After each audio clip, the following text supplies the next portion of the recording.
Une première rencontre au sommet en 8 ans, une tentative pour les deux dirigeants de normaliser les relations après des années de tensions entre les deux pays. Au cœur de celle-ci, l'arrestation au Canada de la numéro 2 de Huawei, Meng Wanzhou, et la détention arbitraire des deux Michael en Chine.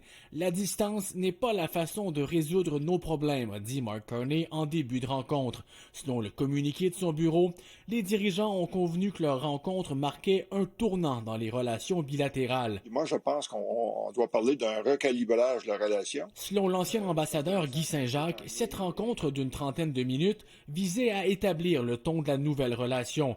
Mark Carney a d'ailleurs accepté l'invitation de son homologue pour une visite en Chine à une date ultérieure. Les deux dirigeants ont aussi demandé à leurs représentants d'agir rapidement pour régler les enjeux commerciaux en suspens, le canola, les fruits de mer et les véhicules électriques notamment.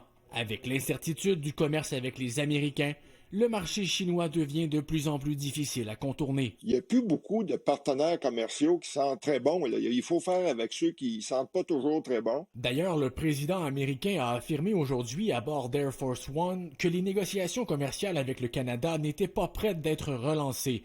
Donald Trump y a mis fin abruptement la semaine dernière en blâmant la publicité anti-tarif du gouvernement ontarien. Il prétend que Mark Carney s'en est excusé. He was very nice. He apologized for what they did with the commercial. Because it was a false commercial. You know, it was the exact opposite.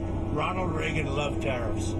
And they tried to make it look the other way. And he did apologize, and I appreciated it. Mark Carney doit rentrer au pays au cours de la fin de semaine, après une dizaine de jours en Asie. Un autre défi l'attend ici, la présentation et surtout l'adoption incertaine de son premier budget mardi. Olivier Ferron-Boissé, TVA Nouvelle, Ottawa.